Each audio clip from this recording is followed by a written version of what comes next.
Stambuk F5551181190. Di sini saya dari kelompok 13. Langsung saja saya masuk di pembahasan materi kami, yaitu tentang firewall. Sebelum masuk di sejarah firewall, saya akan membacakan sedikit tentang teknologi. Oke, langsung saja. Saat ini internet sudah semakin banyak diakses oleh banyak orang. Penggunaan internet nampaknya sudah semakin tidak dapat dipisahkan di sebagai bidang dalam kehidupan manusia di dunia ini. Dengan adanya internet, seseorang dapat dengan mudah mengetahui dan mendapatkan informasi, dan mudah berkomunikasi dengan rekan tanpa memandang jarak dan waktu. Mudah melakukan transaksi dimanapun dan kapanpun. Mudah melakukan aktivitas belajar, mengajar, jarak jauh, dan masih banyak lagi. Oke, langsung saja saya masuk di mengenal sejarah firewall. Di sejarah firewall terdapat network firewall yang pertama muncul pada akhir era tahun 1890-an.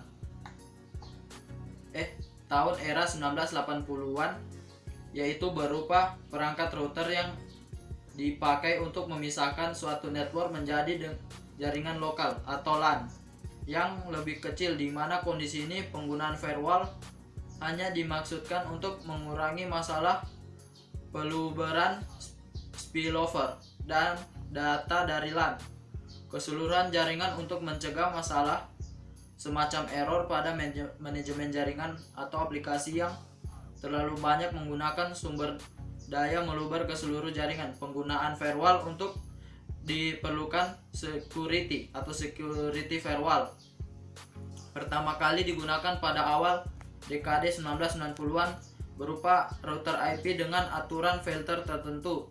Aturan security saat itu berupa suatu seperti izinkan setiap orang untuk mengakses, juga mencegahlah setiap orang di luar sana untuk masuk ke firewall.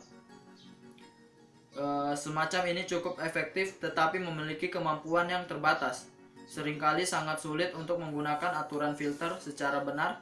Sebagai contoh, dalam beberapa kasus terjadi kesulitan dalam mengenai seluruh bagian dari suatu aplikasi yang dikenakan restriksi. Dalam kasus lainnya, aturan filter harus dirubah apabila ada perubahan di luar sana. Lanjut lagi. Firewall generasi selanjutnya lebih fleksibel, yaitu berupa sebuah firewall yang dibangun pada yang disebut bastion host. Firewall komersil yang pertama dari tipe ini yang menggunakan filter dan gateway aplikasi atau proxies. Kemungkinan adalah produk dari Digital Equipment Core atau DSE. DSE yang dibangun berdasarkan firewall corporate DLC brand Red Anti-Engineering di laboratorium sistem jaringan DSE di Palo Alto adalah menciptakan firewall DSE. Firewall komersial pertama dikonfigurasi untuk dan dikirimkan kepada pelanggan pertamanya, sebuah perusahaan kimia besar yang berbasis di pantai timur Amerika Serikat pada 13 Juni 1991. Dalam beberapa bulan kemudian, Marcus Ramun dari Digital Corp menciptakan security proxies dan menulis ulang sebagian besar kode program firewall. Produk firewall tersebut kemungkinan diproduksi massal dengan dagang DEXCL atau singkatan dari Security External Access Link. DEXCL tersusun atas sebuah sistem eksternal yang disebut gatekeeper sebagai satunya sistem yang dapat berhubungan dengan internet, sebuah filtering gateway yang disebut gate, dan sebuah mail hub internal. Ya, itu saja pembahasan sejarah dari firewall. Akan dilanjutkan oleh teman saya di pembahasan berikutnya. Assalamualaikum warahmatullahi wabarakatuh. Perkenalkan, nama saya Setia Novanto, Stambuk F55511827, Prodi S1 Teknik Informatika, Fakultas Teknik Universitas Tadulako. Pada kesempatan kali ini saya akan sedikit membahas tentang definisi dari firewall. Istilah firewall sendiri sebenarnya juga dikenal dalam disiplin lain, dan dalam kenyataannya, istilah ini tidak hanya bersangkutan dengan terminologi jaringan. Kita juga menggunakan firewall, misalnya untuk memisahkan garasi dari rumah atau memisahkan satu apartemen dengan apartemen yang lain. Dalam hal ini, firewall adalah penahan atau barrier terhadap api yang dimaksudkan untuk memperlambat penyebaran api seandainya terjadi kebakaran sebelum petugas pemadam kebakaran datang untuk memadamkan api tersebut. Contoh lain dari firewall juga bisa ditemui pada kendaraan bermotor, di mana firewall memisahkan antara ruang penumpang dan kompartemen mesin.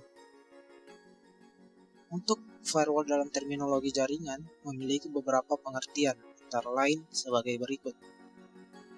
Firewall didefinisikan sebagai suatu cara atau mekanisme yang diterapkan baik terhadap hardware, software, ataupun sistem itu sendiri, dengan tujuan untuk melindungi, baik dengan menyaring, membatasi, atau bahkan menolak suatu atau semua hubungan atau kegiatan suatu segmen pada jaringan pribadi dengan jaringan luar yang bukan merupakan ruang lingkupnya. Selanjutnya, tujuan penggunaan dari firewall. Terdapat beberapa tujuan penggunaan firewall, antara lain yang pertama adalah firewall biasanya digunakan untuk mencegah atau mengendalikan aliran data tertentu, yang mana artinya setiap paket yang masuk atau keluaran akan diperiksa apakah cocok atau tidak dengan kriteria yang ada pada standar keamanan yang didefinisikan pada firewall tersebut. Kemudian tujuan penggunaan yang kedua yaitu untuk melindungi dengan menyaring, membatasi atau bahkan menolak semua hubungan atau kegiatan pada suatu segmen jaringan pribadi dengan jaringan luar yang bukan merupakan ruang lingkupnya, yang mana segmen tersebut dapat merupakan sebuah workstation ataupun server.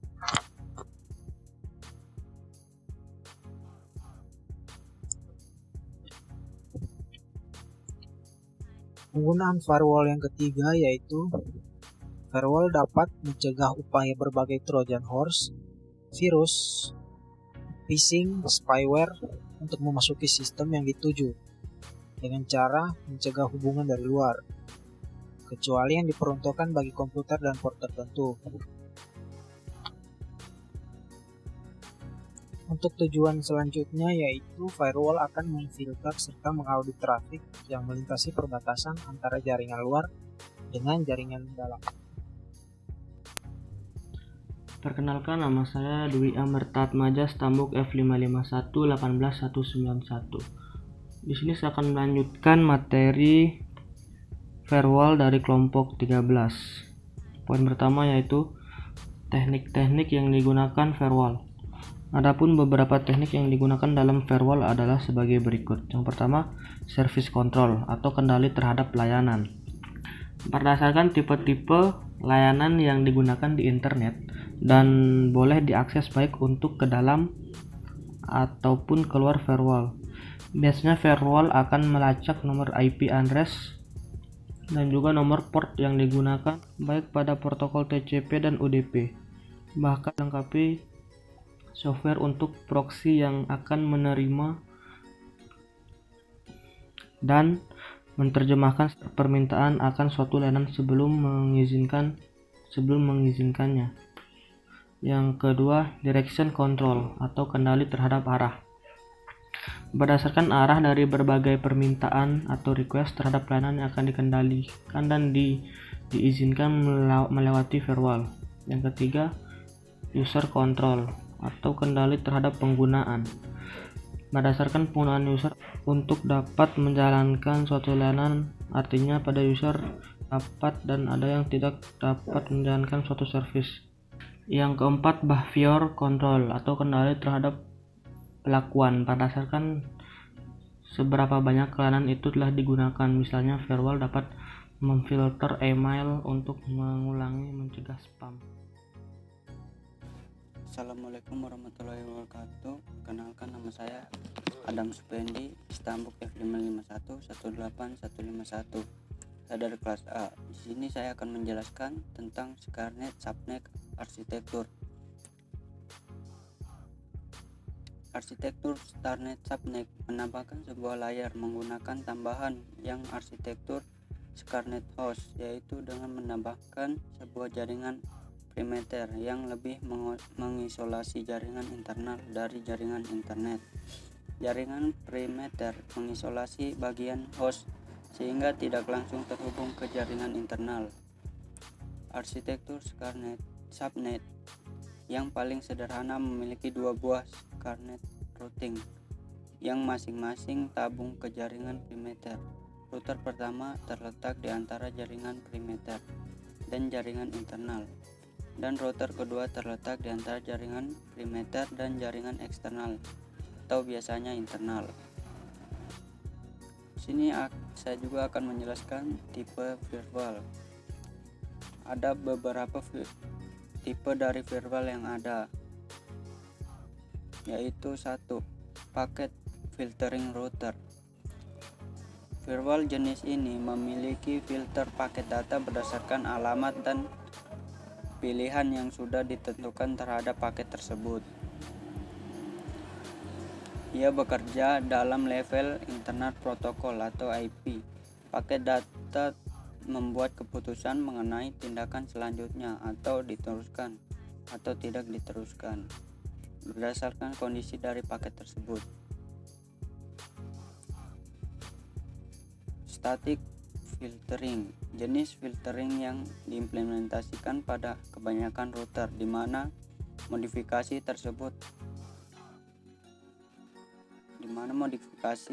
terhadap aturan filter harus dilakukan secara manual.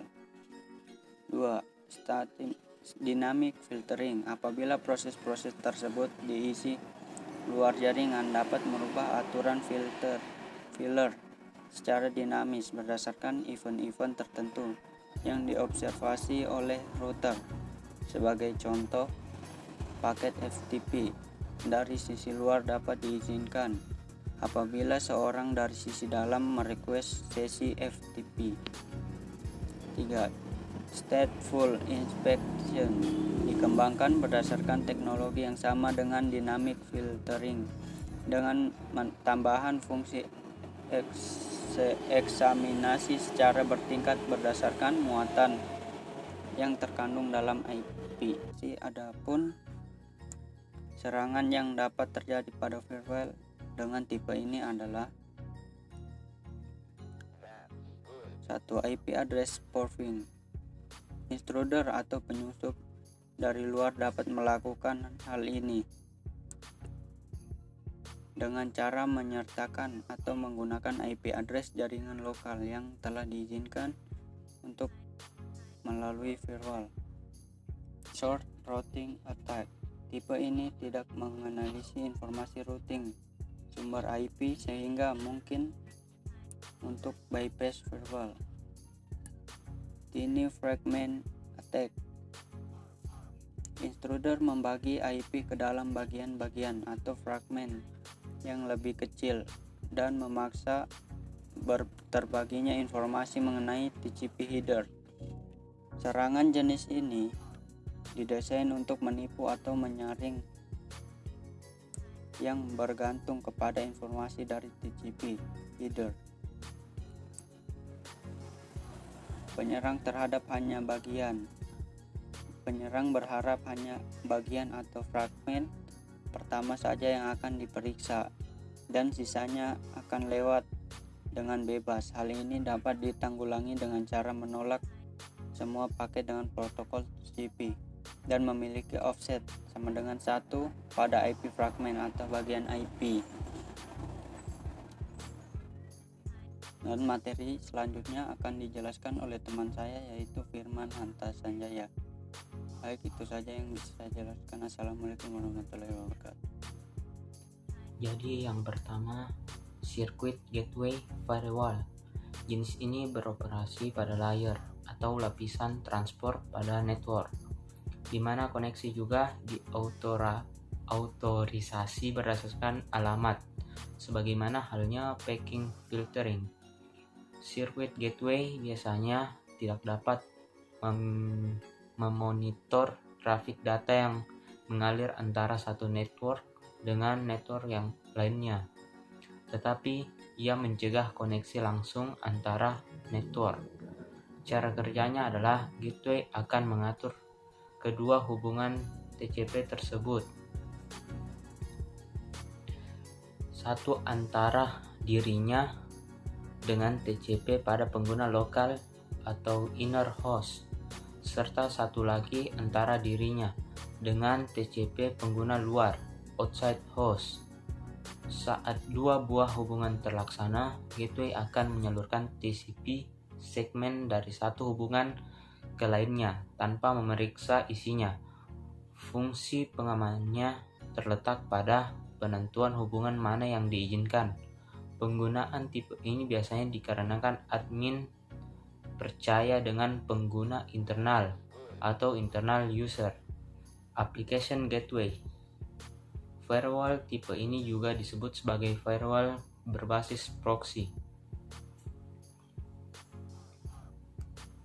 Ia beroperasi di level aplikasi dan dapat mempelajari informasi pada level data aplikasi.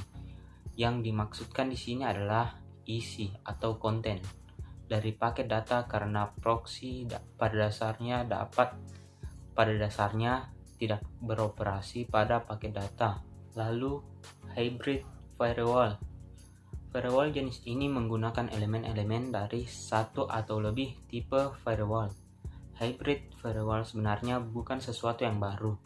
Firewall komersial yang pertama, DataShield, adalah firewall berjenis hybrid dengan menggunakan proxy pada sebuah bastion host mesin yang dilabeli sebagai gatekeeper, dan packet filtering pada gateway.